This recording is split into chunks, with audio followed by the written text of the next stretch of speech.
كنتم خير أمة أخرجت للناس تأمرون بالمعروف وتنهون عن المنكر وتؤمنون بالله. اللهم صل على سيدنا ونبينا وشفيعنا وحبيبنا وسندنا ومولانا محمد وعلى آل محمد وبارك وسلم. الحمد لله رب العالمين والصلاة والسلام على سيد المرسلين محمد وآله وأصحابه أجمعين. أما بعد، فأعوذ بالله من الشيطان الرجيم. بسم الله الرحمن الرحيم.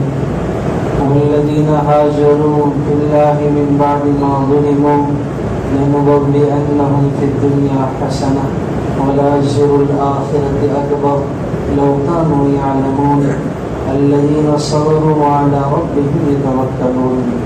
وقال النبي صلى الله عليه وسلم: من رأى منكم منكرا فليغيره بيده فإن لم يستطع فبلسانه فإن لم يستطع فبقلبه وذلك أضعف الإيمان أو كما قال عليه الصلاة والسلام.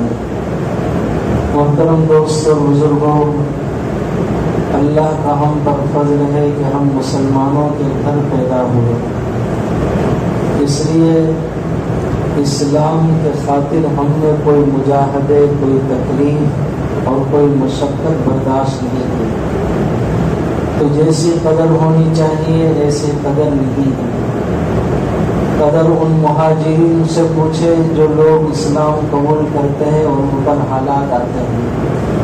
مختصر یہ ہے کہ مجھے ایک فون آیا کہ ہماری کمپنی کے اندر ایک سروس کرتی ہے خاتون، وہ اسلام کے بارے میں مجھ سے کچھ پوچھتی ہے لیکن میں کچھ بتا نہیں سکتا.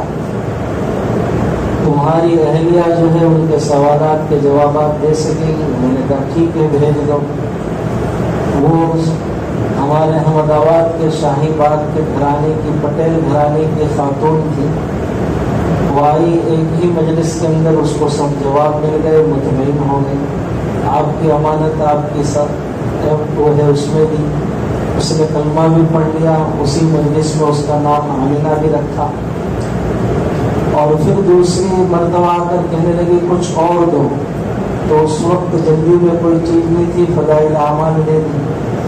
3 دن کے اندر اول سے لے کر اخیر تک اس نے فضائل اعمال پڑھی اور 200 سوالات لکھ کر گئے.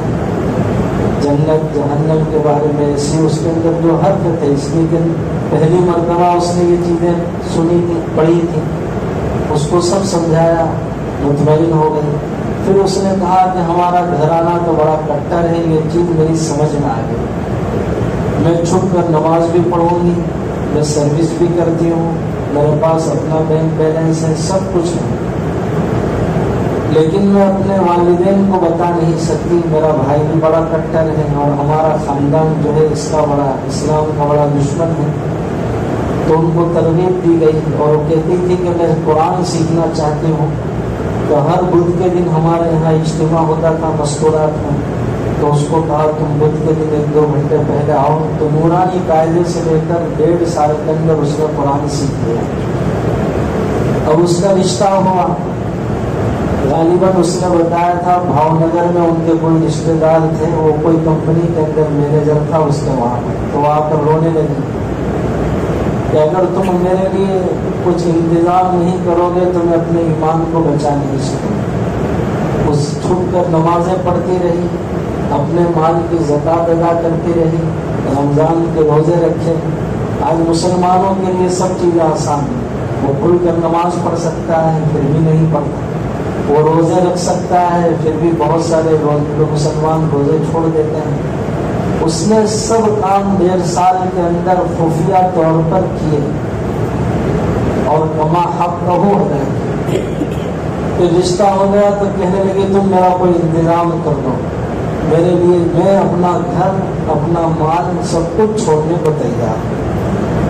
اب ایک نوجوان خاتون ایمان کے خاطر اتنی بڑی قربانی کی ہے شاید ہی مہاجر کے علاوہ اس مہوا کے اندر کسی مرد نے کسی عورت نے قربانی دی۔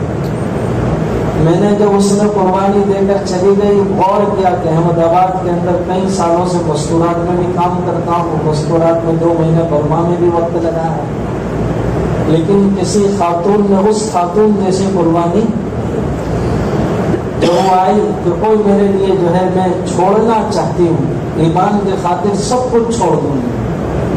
1.5 سال کا نئی مسلمان زندگی لگانے کو تیار، کیا لگانے کو تیار؟ کفر سے بچنے کے لیے، شرک سے بچنے کے لیے اپنی زندگی لگانے کو تیار۔ تو میں نے حاجی یونس صاحب ہمارے یہاں کے ذمہ دار ان کو بات کی، انہوں نے جو ہے ابا الیاس کرتے ہیں، جو ایسی بچیاں ہندوستان کے اندر جتنی آتی ہے اپنے گھر رکھتے ہیں اور بغیر ڈرے پورا کے پوری دفتری کارروائی کرتے ہیں، اپنی بچی بناتے ہیں اور اپنی بچی بنا کر اس کا نکاح اپنے رشتہ دار میں یا اچھی جگہ پر کر دیتے ہیں۔ تو حاجی الیاس نے بات کی اور حاجی یونس نے بات کی، انہوں نے ابا الیاس کا نمبر دیا، بڑی عمر کے ہیں۔ میں نے ان سے بات کی کہ ایسی ایسی خاتون ہے کہ اس خاتون کو میرا نمبر دے دو، مجھ سے بات کروا دو، یہ رٹ کے رہنے والے ہیں۔ بات میں نے نمبر دیا میری اہلیہ کے ذریعے سے، اس نے بات کی تو ان کی بات اتنی اچھی لگی کہ وہ کہنے لگے ٹھیک ہے میں کل ہی فلائٹ کی ٹکٹ کر کے دہلی آتی ہوں، تم مجھے بتا دو دہلی سے ملٹ کس طرح پہنچنا ہے۔ ایک خاتون زندگی لگانے کو تیار ہے، اور پھر اس نے یوں کہا کہ تم 1 رات اپنے گھر مجھے ٹھہرنے دینا، میری اہلیہ سے کہا۔ تو میری اہلیہ نے کہا ٹھیک ہے، جب تم اتنی بڑی قربانی دیتی ہو تو کوئی ایسا حالات آ جائیں گے تو ہم بھی قربانی دینے کو تیار ہیں۔ اس لیے کہ عام طور پر غیر مسلم لڑکیاں اپنی سہیلیوں کے وہاں جاتی ہیں کہ جب فون آئے گا تو میں بتا دوں گی کہ آج میں اپنی سہیلی کے یہاں پر ہوں۔ تو وہ احمد آباد کی اس کی آخری رات تھی، رمضان کا مہینہ تھا، اس نے اپنی فلائٹ کی ٹکٹ کروا لی تھی، تقریباً 7 بجے کے آس پاس تھا فلائٹ، اور مجھ سے کہا کہ کوئی رکشہ والے کا انتظام کر دینا۔ میں نے اپنے ایک دوست ہیں فاروق بھائی، میں نے ان کو کہا اس طرح ان کو ایئرپورٹ چھوڑ دینا، 4 بجے آ جانا۔ اب وہ جو ہے 1.5 سال سے ہمارا تعلق، قرآن سیکھا، ماشاءاللہ نماز سیکھی، پکی مومنہ بن گئی، اس کا نام بھی آمنہ تھا۔ اب وہ اس کی آخری رات تھی، ماشاءاللہ تہجد میں اٹھی، سحری کی، اور وہ ہم کو روتا ہوا دیکھ کر، میری والدہ کو، میری اہلیہ کو روتا ہوا دیکھ کر وہ ہم کو رونے سے روکنا چاہتی تھی، لیکن کیسے رک سکے کہ ایک خاتون جو ہے ہجرت کر رہی تھی، تو وہ ہنستے ہوئے انداز میں وہ بھی رو رہی تھی اور کئی منٹوں تک روتی رہی۔ بالآخر جو ہے اس نے ہجرت کی، 10 بجے کے قریب دہلی پہنچ گئی، وہاں سے 12 بجے کے قریب جو ہے میرٹھ پہنچ گئی۔ میرٹھ سے فون آیا کہ میں پہنچ گئی ہوں۔ ایک گجراتی لڑکی، شاہی باغ میں رہنے والی، بنگلے میں رہنے والی، وہ کہاں گئی؟ یو پی، اور یو پی کے اندر جو ہے ایک اردو علاقے کے اندر، وہاں پر پہنچی، اور شروع میں 1-2 مرتبہ میری اہلیہ نے فون کیا تو اس نے کچھ رو دیا، اس لیے کہ میری اہلیہ نے باتوں باتوں میں اس کی والدہ کو یاد دلا دیا، تو والدہ کا جیسے یاد آیا تو رونے لگی۔ پھر 1.5 سال کے بعد میرا آسام مستورات میں جانے کو طے ہوا، مرکز نظام الدین پہنچے ہم، یہ 10 سال پہلے کی بات ہے۔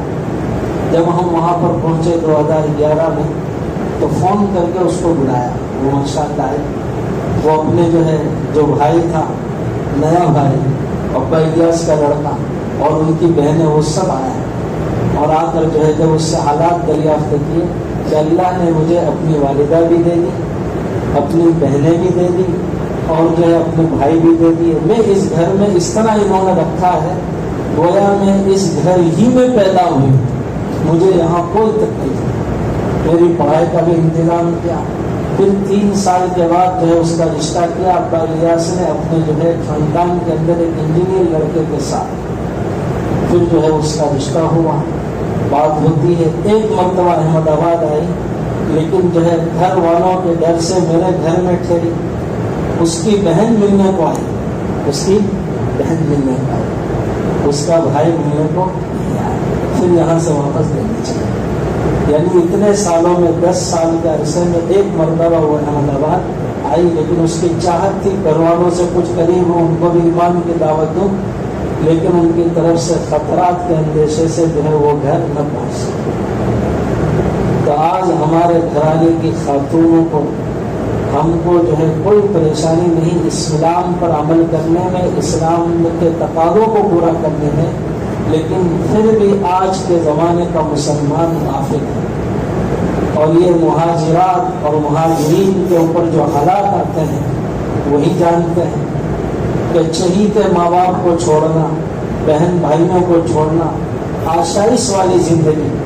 اس نے جس دن گھر سے نکلی ہے، میری اہلیہ نے پوچھا کیسے نکلی، کہ میں نے اپنا جو خاص کمرہ تھا جہاں پر میں رہتی تھی وہاں میں نے ایک چٹھی لکھی کہ تم نے میرا رشتہ کیا تھا، وہ رشتہ مجھے منظور نہیں تھا، اس لیے میں گھر چھوڑ کر جا رہی ہوں، یہ گمان مت کرنا کہ میں خودکشی کروں گی، میں جہاں رہوں گی خوشی سے رہوں گی، اور میرا پتہ تلاش کرنے کی کوشش بھی مت کرنا، میرا جو بینک بیلنس ہے میں چیک پر صحیح کرتی ہوں، تم جو ہے لے لینا، اور 35 تولہ سونا بھی یہاں پر رکھا ہوا ہے وہ بھی لے لینا، میں اپنی ضروریات کا مال سامان لے کر جا رہی ہوں۔ بینک بیلنس کا اس پر صحیح کی چیک پر 35 تولہ سونا چھوڑا، اور صرف ضروریات کا سامان لے کر وہ آ گیا، اور اللہ نے جو ہے اس کے ایمان کی حفاظت کی، آج اس کا رشتہ بھی ہو گیا، شادی بھی ہو گئی، بچے بھی ہو گئے، اور ایمانی زندگی گزار رہی ہے۔ تو ایسا ہم تصور کر سکتے ہیں کہ کبھی ہم ایسی قربانی دے سکتے ہیں؟ آج چلے 4 مہینے کے لیے کہا جا رہا ہے، اس نے زندگی لگائی 2011 میں، اور ہم جو ہے ان چیز کے لیے بھی تیار ہیں۔ اتنا کہا جا رہا ہے کہ ہم اپنے ملنے جلنے والے، اپنے برادران وطن کی ملاقات کرائیں۔ ماشاءاللہ آج اپنے ملاقات کرانے والوں کو اللہ جزائے خیر دے، اور اللہ تعالیٰ جو ہے ان کو بہترین بدلہ دے۔ اس پر اللہ تعالیٰ کی مدد کے، برکتوں کے، عزتوں کے، کامیابی کے بڑے بڑے وعدے ہیں، اور اللہ اور اس کے نبی صلی اللہ علیہ وسلم کا وہ چہیتا بن جائے گا جو برادران وطن کی فکر کرتے ہوئے ان کی ملاقات کر کے ان کو کچھ باتیں سمجھائے گا، اسلام کے قریب کرنے کی کوشش کرے گا۔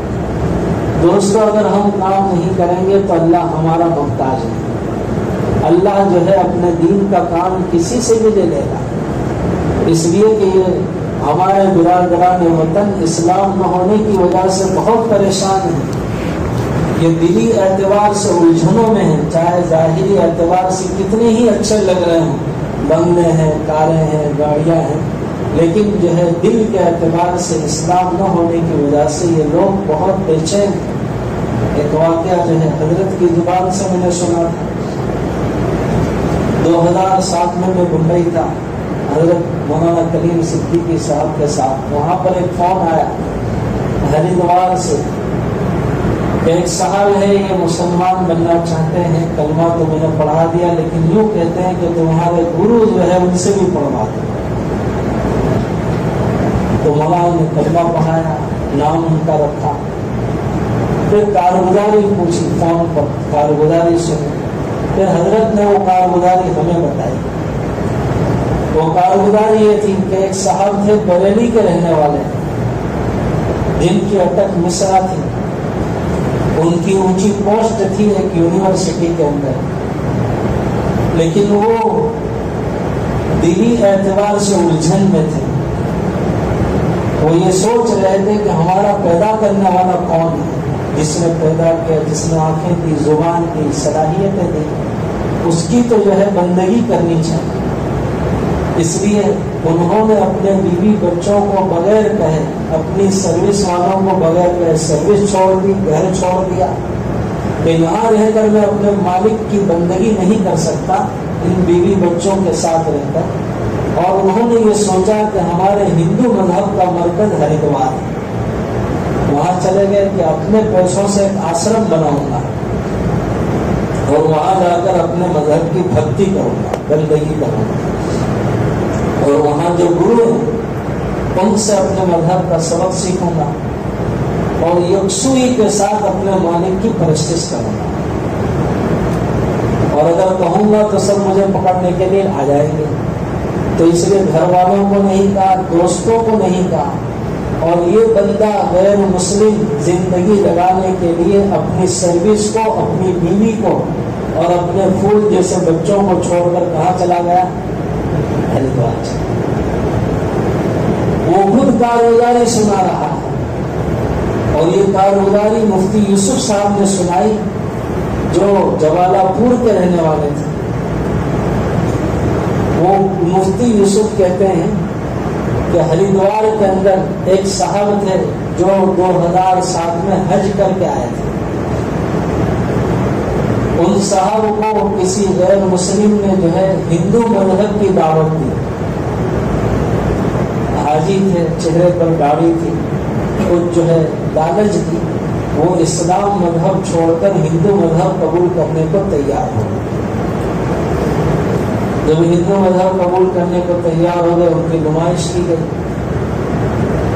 اور مندر کے اندر ان کو جو ہے جو دینا تھا وہ دیا گیا، ہار پہنایا گیا۔ پھر انہوں نے ہندو مذہب کو قبول کرنے کے لیے جو کلمات کرنے تھے وہ کہے، مرتد ہو گئے۔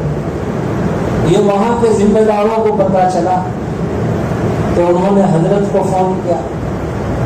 حضرت نے جو ہے اطراف کے لوگوں کو کہا کہ تم جماعتیں بنا کر ہریدوار جاؤ اور مردوں کو مسجد میں جمع کر کے ایمان کی فضیلت سناؤ، مسلورات کو جو ہے مکان میں جمع کر کے ایمان کی فضیلت سناؤ، تاکہ آئندہ کوئی مسلمان اس طرح اسلام کو چھوڑ کر اسلام کو بدنام نہ کرے اور مسلمانوں کو شرمندہ نہ کرے۔ تو جوالا پور قریب تھا، وہاں سے ایک جماعت مفتی یوسف لے کر ہریدوار بس اڈے پر اتر گئے۔ تو جیسے ہی بس اڈے پر اترے تو انہوں نے دیکھا ایک پنڈت آیا جس کے ماتھے پر ٹیلا لگا ہوا تھا۔ وہ آ کر پوچھنے لگا کہ یہ بس کہاں سے آئی ہے؟ مفتی یوسف جو جماعت لے کر اترے تھے انہوں نے کہا جوالا پور سے آئی ہے، اور جوالا پور جائے گی۔ تو آپ کہاں سے آئے ہیں؟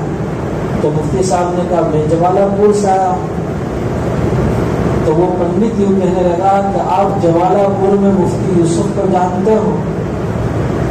تو مفتی یوسف نے تھوڑی دیر سوچ کر کہا کہ جہاں تک میرا خیال ہے جوالا پور میں مفتی یوسف میرے علاوہ کوئی نہیں، میرا نام ہی مفتی یوسف ہے۔ اچھا آپ ہی مفتی یوسف ہو؟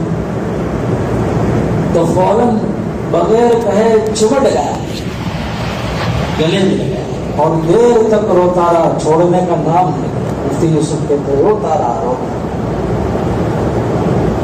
اور پھر جب اسے کچھ سکون ہوا تو چھوڑا۔ تو مفتی یوسف کہنے لگے بھائی کیا بات ہے، ہماری آپ کی پہلی مرتبہ ملاقات ہے، میں نے اس سے کچھ غلطی ہو گئی تو آپ جو ہے اتنا رو رہے ہیں؟ کہ غلطی نہیں ہوئی۔ پھر جو ہے مفتی یوسف کو کہا کہ میری کارگزاری عجیب ہے۔ کہ کیا کارگزاری ہے؟ تو مفتی یوسف کو بٹھایا اور اس نے جو ہے اپنی پوری کارگزاری سنائی کہ میں بریلی کا رہنے والا تھا اور وہاں سے میں اپنے مالک کی تلاش کے اندر اپنے گھر کو سب کچھ چھوڑ کر یہاں ہریدوار آ گیا۔ یہاں میں نے اپنے پیسوں سے ایک آشرم بنایا اور اپنے گرو سے ملتا رہا، ان سے سبق لیتا رہا۔ انہوں نے مجھے میری جو ہے لگن کو دیکھ کر 6 مہینے تک ایک پیر پر اپنی بشری حاجت کے علاوہ کھڑے رہنے کا سبق دیا کہ یہ تپش نہ کرو، کیا کرو؟ تو میں نے یہ سبق بھی پورا کیا۔ 6 مہینے تک ایک پیر پر بھوکے رہیں گے، قوت رہے گی اور اپنی بشری حاجت پوری کر لو، اس کے علاوہ 6 مہینے تک کھڑے رہو۔ میں کھڑا رہا اور ان کے دیے ہوئے سبق کو پڑھتا رہا، اپنے جو ہے منتر بھی پڑھتا رہا، راتوں کو جاگ کر مجاہدے بھی کرتا رہا۔ لیکن جب وہ ان کا درس اور سبق اور ان کا منتر پورا کرتا، مجھے یہ خیال کر کے پورا کرتا کہ اب میرے دل کو سکون ملے گا اور یہ یقین ہو جائے گا کہ کامیابی کا راستہ یہ ہے۔ لیکن جب میں وہ اپنا درس پورا کرتا جو اپنے گرو کا بتایا ہوا ہے تو دل اندر سے یوں کہتا جو راستے کی تو تلاش میں وہ راستہ یہاں ملنے والا نہیں. تو میں اپنی الجھنوں کو جا کر بتاتا تو مجھے دوسرا سبق دیتے, اس کو پورا کرتا. 8 سال تک وہ مجھے سبق دیتے رہے, 8 سال تک میں ان سبقوں کو پورا کرتا رہا. اور ہر 6-3 مہینے کے اندر سے آواز آتی, اے مصرا, جس کام کے لیے تو یہاں آیا ہے, جس مالک کی تلاش کے اندر تو نے اتنے مجاہدے کیے اور یہ سبق پورا کیا ہے, وہ راستہ تجھے یہاں ملنے والا.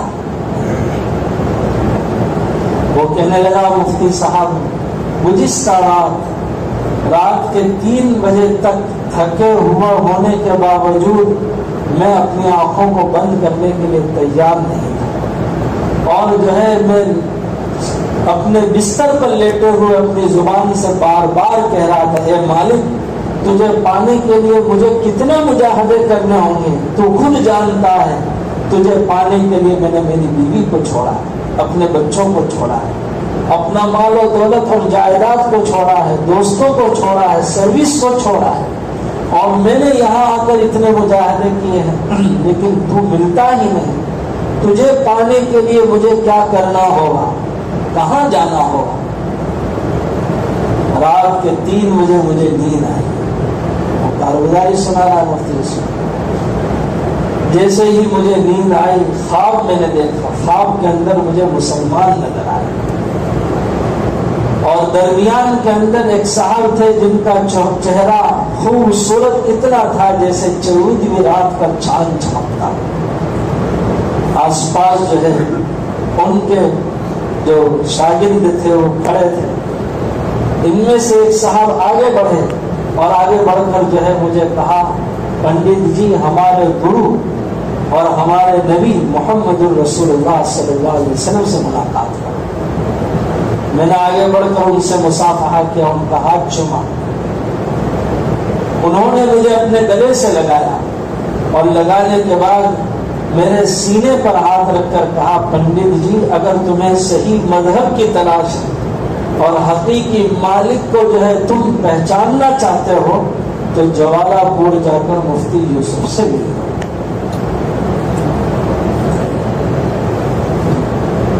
تو وہ مفتی یوسف سے کہنے لگے, یہ خواب دیکھنے کے بعد میری آنکھ کھل گئی, میرے دل کو سکون ملا. صبح کا انتظار کرتا رہا, میں نے غسل کیا, ان چادروں کو لپیٹا, روزانہ ٹیلا لگاتا ہوں, ٹیلا لگایا, اور جوالا پور جانے کے لیے نکل رہا تھا, اور بس اڈے پر آیا, اور یہ بس دیکھی اور آپ کو دیکھا, آپ سے پتہ پوچھا. اللہ نے جوالا پور جانے سے پہلے تمہاری ملاقات ہریدوار بس اڈے پر کرا دی. اب بتائیے, جو مالک, جو حقیقی ہے, جس نے مجھے پیدا کیا ہے, اس کی میں بندگی کرنا چاہتا ہوں, اس سے ملنا چاہتا ہوں, اس کو پانا چاہتا ہوں, تو کیا طریقہ ہوگا؟ تو مفتی یوسف کہتے ہیں, میں نے 20 منٹ تک وحدانیت پر, رسالت پر اور آخرت کی زندگی جو بننے والی ہے اس کو بات سنائی. وہ سن کر روتے ہوئے کہنے لگا, مفتی یوسف صاحب, آپ کی 20 منٹ تک جو بات سن کر دل کو چین سکون ملا, 8 سال کی تپش یا پر اتنا سکون نہیں. پھر کہنے لگے کہ آپ اگر کسی کو اسلام میں داخل کرتے ہو, مسلمان بناتے ہو, تو کون سا طریقہ اختیار؟ تو مفتی یوسف نے جو ہے اس کو کلمہ پڑھا کہ یہ چیز جو ہے تم ادھر سے یہاں آئے, یہاں کیوں آئے؟ تو اپنا مقصد بتایا کہ ہم کو ہمارے گرو نے حکم دیا, یہاں ایسا حال اور ایسا حادثہ پیش آیا ہے, تو ہم یہاں مسلمانوں کو جمع کر کے ان کو جو بات آپ کو سنائیں گے, تاکہ کوئی مسلمان آئندہ جو ہے اپنے مالکی کے حقیقی کو چھوڑ کر بت پرستی کے اندر, جس کو اپنے ہاتھ ہی سے بناتے ہیں, ان کی پرستش اور پوجا میں مشغول نہ ہو, اور آخرت کے اعتبار سے ہلاک اور برباد نہ ہو. کیونکہ وہ گرو سے میری بھی بات کرواتے. ہم ممبئی میں تھے, ان کا فون آیا, بات چیت,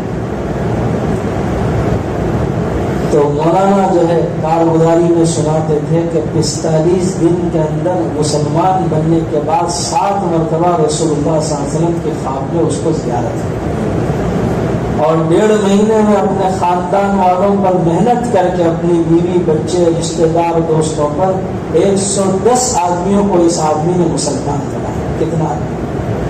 اور ہر ایک کو 3 دن کی 40 دن کی تشکیل کر کے اللہ کے راستے میں دیا. حضرت مولانا کلیم صدیقی صاحب یہ واقعہ سنا کر یوں کہا کرتے تھے وَإِن تَتَوَلَّوْا يَسْتَبْدِلْ قَوْمًا غَيْرَكُمْ. اے مسلمانوں، اگر تم نے اپنے حبیب صلی اللہ علیہ وسلم کے لائے ہوئے دین کو جس کی بربادی تم دیکھ رہے ہو، اگر تم نے جو ہے اس کو پہنچانے کی فکر نہ کی تو اللہ تعالیٰ تمہارا محتاج ہے. وَإِن تَتَوَلَّوْا يَسْتَبْدِلْ قَوْمًا غَيْرَكُمْ.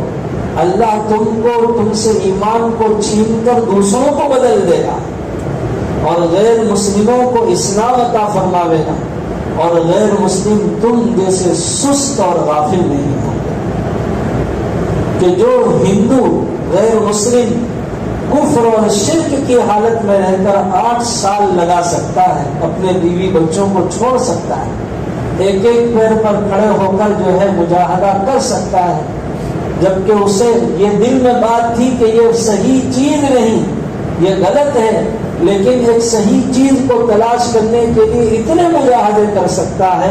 جب اس کو صحیح مذہب مل جائے اور ایمان حقیقی نصیب ہو جائے تو وہ کیسے جو ہے مجاہدے کرے گا، وہ کتنی محنت کرے گا. اتنی محنت کی کہ کوئی مسلمانوں کی بڑی جماعت 1 مہینے میں اتنے آدمیوں کو کیا مسلمان بناتی، اس نے 110 آدمیوں کو مسلمان بنا. اور پھر اسلام کے اندر اتنا جو ہے داخل اندر ہوا اور اسلامیات کو اتنا سیکھا کہ رسول اللہ صلی اللہ علیہ وسلم کی 7 مرتبہ خواب میں 1.5 مہینے میں زیارت ہوئی. حضرت کہا کرتے تھے کہ اللہ مسلمانوں کا محتاج ہے، کہ اس کو کسی مسلمان نے دعوت نہیں دی، ہریدوار کے کسی عالم نے اس کو دین اسلام میں قبول کرنے کی دعوت نہیں دی.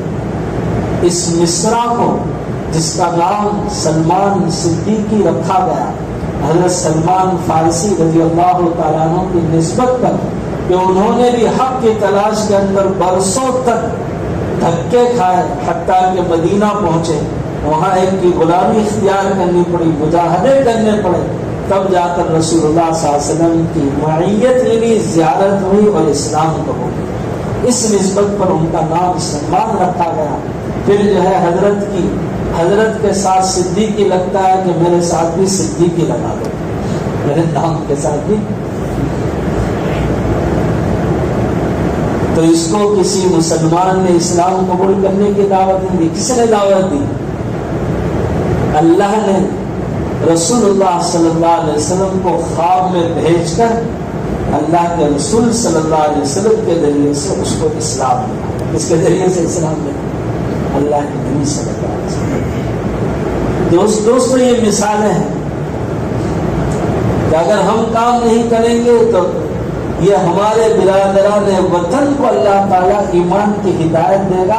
وہ مسلمان بن کر ایسا کام کریں گے کہ ہم جیسے وہ سست نہیں ہوں گے، ہم جیسے غافل نہیں ہوں گے. کہ حضرت کہا کرتے تھے ایک ہی شہر میں اللہ تعالیٰ ایک مسلمان سے جو اسی سال حج کر کے آیا ہے 2007 میں، چہرے پر داڑھی ہے، اللہ اس سے ایمان کو چھین رہا ہے. کوئی زندگی کی بات اللہ کو ناپسند آئی ہو، اس کا حج بھی مردود ہوا، اس کی زندگی کا ایمان بھی مردود ہوا، اور زندگی بھر کی جو ہے نمازیں بھی مردود ہوئی، اور اللہ نے اس کو مرتد بنایا، ایمان چھین لیا. اور اسی شہر کے اندر ایک غیر مسلم کو اللہ ایمان دیتا ہے، اور وہ غیر مسلم جو ہے ایمان کو پھیلانے کا اور انسانیت کو اسلام کی طرف لانے کا سبب بنتا ہے. ایسی عبرت کا واقعہ ہے. اس لیے دوستو اللہ نے جو ہمیں ایمان دیا ہے اس کی قدر کریں. حضرت شیخ زکریا رحمۃ اللہ علیہ نے لکھا ہے کہ جب مسلمان کسی اسلامی چیز کو ہلکا سمجھتا ہے تو ہلکا سمجھنے کی وجہ سے اللہ تعالیٰ اس مسلمان سے ایمان کو اس کے قلب میں سے سلب کر لیتا ہے. جب یہ مرتا ہے تو رشتہ دار یوں سمجھتے ہیں کہ مسلمان مرا ہے، مسلمانوں کے قبرستان میں دفن کرتے ہیں، لیکن اللہ کی نگاہ میں فرشتوں کی فہرست میں وہ مسلمان نہیں ہوگا۔ کل قیامت کے میدان میں جہاں 120 صفیں کافروں کی ہو، 80 صفیں کافروں کی ہوگی، وہاں اس دنیا کے اندر کہے جانے والے مسلمان کو بھی صف اول میں کھڑا کر دیا جائے کافروں کو، اور اللہ کا حکم ہوگا کہ یہ دنیا کے اندر ہم نے اس کو ایمان دیا تھا، اس نے ناقدری کی اور اسلامیات کو ہلکا سمجھا، سب سے پہلے کافروں سے پہلے اس کے پیشانی کے بالوں کو پکڑ کر کھینچا جائے اور گھسیٹ کر انہیں منہ جہنم میں ڈالا جائے۔ کیا انجام ہوگا، کتنا پچھتاوا ہوگا۔ اللہ تعالیٰ ایسی سستی سے، ایسی غفلت سے ہم تمام کی حفاظت فرمائے۔ حضرت شیخ نے لکھا اس پر افسوس نہیں ہوتا جو کفر کی حالت میں پیدا ہوا ہو اور کافرانہ زندگی گزاری ہو اور کفر کی حالت میں موت آئی ہو، افسوس تو اس مسلمان پر ہوتا ہے جو مسلمانوں کے گھر میں پیدا ہوا ہو، اسلامی نام رکھا گیا ہو اور مسلمانوں کے بیچ میں اس نے نشو نما کیا ہو، لیکن ناقدری کی وجہ سے اللہ نے اس کے ایمان کو چھین لیا ہو اور وہ دنیا بکتے بکتے مرا ہو اور جو ہے کافروں کی فہرست میں اس کا نام درج کر دیا۔ ایک کتاب ہے جس کا نام خزینہ ہے، مولانا اسلم شیخو پوری نے لکھی ہے، جو پاکستان کے بڑے مفسر تھے، وہ بھی شہید کر دیے گئے۔ اس کے اندر انہوں نے عجیب و غریب واقعات لکھے ہیں اور کارگزاریاں لکھی ہیں۔ ایک کارگزاری لکھی کہ ملتان کے ایک صاحب تھے جن کا نام ڈاکٹر نور محمد تھا، وہ ہر سال 4 مہینے لگایا کرتے تھے اور ان کا بڑا دواخانہ تھا۔ وہ خود کارگزاری سناتے ہیں مولانا اسلم صاحب کو، مولانا اسلم صاحب نے اس کو خزینہ کتاب کے اندر لکھ دیا کہ میرا بڑا دواخانہ تھا، مریض آیا کرتے تھے، میں نے اپنے کارندوں کو یہ حکم دیا تھا جو بھی مریض آخری مرحلے میں ہو یعنی مر رہا ہو، مجھے فون کرنا، رات کے 3 بجے ہو، 2 بجے ہو، دن میں ہو، کسی کام میں مشغول ہوں، پرواہ مت کرنا، مجھے فون کرنا، میں فوراً آ جاؤں گا اور اس کو کلمہ تلقین کروں گا۔ میرے نبی صلی اللہ علیہ وسلم کا ارشاد ہے، من کان آخر کلامہ لا الہ الا اللہ دخل الجنہ، کہ جس مسلمان کی زندگی کا آخری کلمہ لا الہ الا اللہ محمد الرسول اللہ صلی اللہ علیہ وسلم ہوگا، اللہ اس کو جنت میں داخل کر دے گا، اس کی زندگی کے گناہ کو معاف کر دے گا۔ تو میری اتنی محنت سے، اتنے مجاہدے سے اگر کسی مرنے والے کی زبان سے میرے تلقین کرنے پر کلمہ جاری ہو جاتا ہے تو یہ اس کے لیے کامیابی کا جو ہے سبب بن جائے گا اور مجھے خوشی ہوگی کہ میری محنت سے ایک آدمی نے مرتے مرتے کلمہ پڑھا۔ وہ لکھواتے ہیں 100 سے زیادہ مرنے والے مسلمانوں کو مرتے وقت میں نے کلمہ پڑھایا، میرے دواخانے میں مسلمان ہی آتے تھے، 3 مسلمانوں کے علاوہ کسی مسلمان کی زبان سے 100 سے زیادہ مرنے والے مسلمان مرد بھی تھے، جن میں جو ہے بڑے بڑے عہدیدار بھی تھے، جن میں وکیل حضرات بھی تھے، جن میں جانوروں کو پالنے والے بھی تھے، جن میں کاشتکاری کرنے والے بھی تھے، جن میں جو ہے دین سے تعلق رکھنے والے دیندار بھی تھے، لیکن 3 کے علاوہ اکثر مسلمان دنیا بکتے بکتے پر ہیں۔ اور میں کلمہ تلقین کر رہا ہوں اور ان کا جو مشغلہ تھا اس مشغلے کا جو ہے تذکرہ ان کی زبان پر تھا۔ کوئی جانوروں کا دل دادا تھا تو جانور کا تذکرہ ہو، کوئی گائن سننے کا عادی تھا تو گانا بک رہا تھا، میں کلمہ تلقین کر رہا تھا اور اس کی روح نکل رہی۔ 100 سے زیادہ مسلمان دنیا بکتے بکتے مرے ہیں اور آپ صلی اللہ علیہ وسلم سجدے میں ہیں، رو رہے ہیں اور اپنی امت کے لیے دعائیں کر رہے ہیں، یا ربی امتی یا ربی امتی۔ 3 دن تک مسلسل روتے رہے۔ اللہ نے جبرائیل علیہ السلام کو بھیجا، حالانکہ اللہ سب کچھ جانتے ہیں۔ جبرائیل علیہ السلام آئے، اللہ کا پیغام اور سلام سنایا اور پھر جبرائیل علیہ السلام نے کہا، پروردگار کا ارشاد ہے کن لوگوں کے بارے میں فکر ہے؟ آپ کہہ رہے ہیں یا ربی امتی یا ربی امتی، اے میرے پروردگار میری امت کا کیا بنے؟ آپ صلی اللہ علیہ وسلم نے کہا مسلمانوں کے بارے میں فکر ہے کہ موت کے وقت ان کا کیا بنے گا۔ تو اللہ حضرت جبرائیل علیہ السلام قبرستان لے گئے، ایک قبر پر مارا، وہاں سے ایک مردہ کھڑا ہوا، اس کا چہرہ روشن تھا، زبان پر لا الہ الا اللہ محمد رسول اللہ جاری تھا، اپنی جگہ لوٹ جا۔ دوسری قبر پر مارا، وہاں سے ایک مردہ نمودار ہوا جس کا چہرہ سیاہ تھا، اس کے جسم پر عذاب کے اثرات تھے اور وہ ہائے واویلا کر رہا تھا اور کہہ رہا تھا ہائے افسوس، ہائے بربادی۔ جبرائیل علیہ السلام نے کہا اپنی جگہ لوٹ جا، وہ لوٹ گیا۔ پھر جبرائیل علیہ السلام نے کہا اللہ کا یہ پیغام ہے، اے نبی جی آپ کی امت کا مسلمان جس حال میں جیے گا اسی حال میں مرے گا، جس حال میں مرے گا اسی حال میں قبر سے اٹھائے گا۔ تو ڈاکٹر نور محمد کہتے ہیں 100 سے زیادہ مسلمانوں کو مرتے وقت کلمہ تلقین کیا، لیکن دنیا بکتے بکتے مرے ہیں۔ اور ایک کارگزاری تو عجیب سنائی انہوں نے لکھوائی ہے، جو اس میں ہے خزینہ میں، کہ ایک نوجوان تھا، وہ جو ہے مریض تھا اور بڑا سخت مریض تھا، اس کے سرہانے ریڈیو رکھا ہوا تھا اور وہ گائن سن رہا تھا۔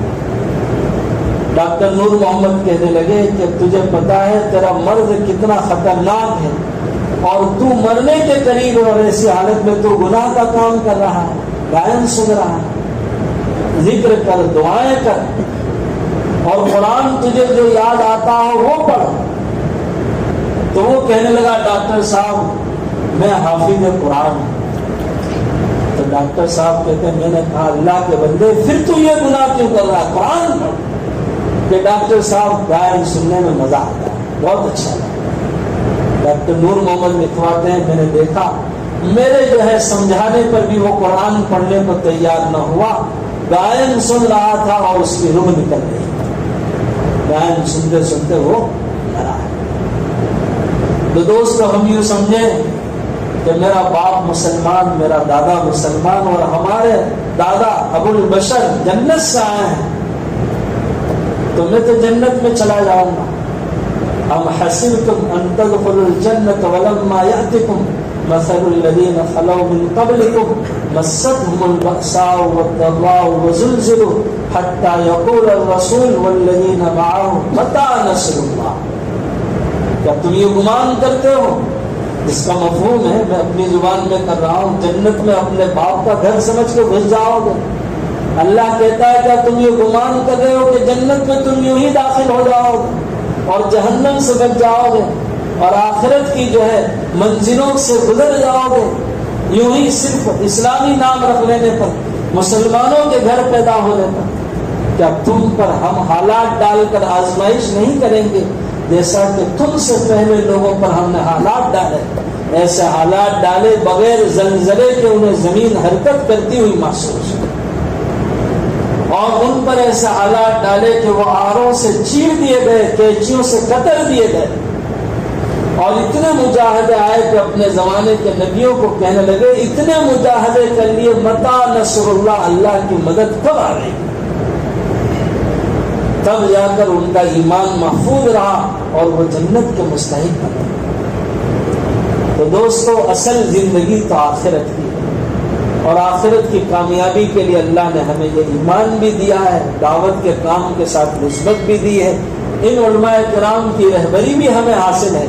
اتنے بڑے بڑے علماء کرام آپ کے پیچھے لگے ہوئے ہیں تاکہ آپ کا تعلق مسجد سے رہے، ایمانیات سے رہے، اور آپ آخرت میں اپنی قبر میں جہاں آپ کا کوئی ساتھ دینے والا نہ ہو، دوست بھی اپنی دوستیاں توڑ دیں اور رشتہ داروں بھی اپنی رشتہ داریاں چھوڑ دیں، وہ قبر کے اندر اس اندھیری کوٹری میں تم کامیاب ہو جاؤ، اس کے لیے محنت مجاہدہ کر رہے ہیں۔ تو ان کی باتوں پر لبیک کہہ کر اللہ نے جو فرائض ہم پر عائد کیے ہیں، جس مقصد کے لیے ہمیں بھیجا ہے، اس مقصد کو ہم پورا کریں، ایسا جیسا کہ سلمان صدیقی جو ایک زمانے میں مصرع تھا، اس نے جو ہے اس مقصد کو سمجھا، نو مسلم ہے، اور 1 مہینے 1.5 مہینے کے اندر اپنے خاندان والوں پر محنت کر کے ان کو اسلام قبول کرایا۔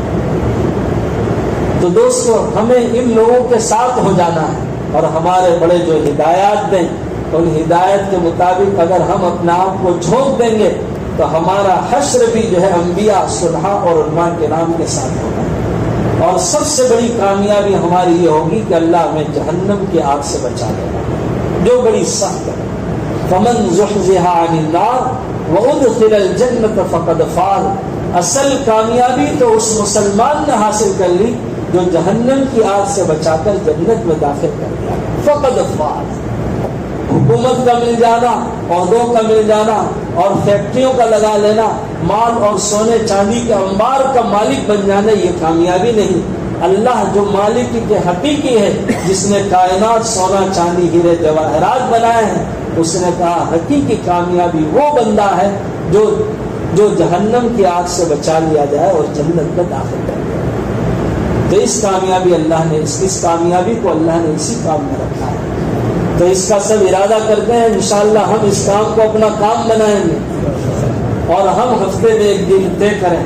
ماشاءاللہ یہاں جو گشت کا دن ہے اس میں بھی ہمیں محنت کرنی ہے، وقتاً فوقتاً جماعتوں میں جانا ہے اور ہمیں ایک دن طے کر کے ہمیں اپنے برادران وطن کی ملاقات کر کے ان کو بھی قریب لانا ہے. الناس معادن کمعادن الذهب والفضة. یہ انسانوں کا جو سمندر ہے یہ سونے چاندی کی کانیں ہیں، اسی میں سے تمہیں ہیرے ملیں گے. عبداللہ بھائی جیسے، سعد بھائی جیسے جو ہم سے آگے نکل جائیں گے، سلمان صدیقی مصرا جیسے جو مسلمانوں کی بڑی جماعت سے زیادہ کام کرنے والے. تو ہمارا کیا جاتا ہے؟ ہمیں تھوڑی جنت دینی ہے.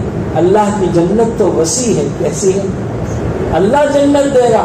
اللہ ان کے ذریعے سے اسلام کی اشاعت کرے گا اور اللہ کے نبی صلی اللہ علیہ وسلم کو اپنی قبر میں ٹھنڈک پہنچانے کا ہم سبب کریں گے. اللہ ہم تمام کو کہنے سننے سے زیادہ عمل والا. ترتیب بنا لیں.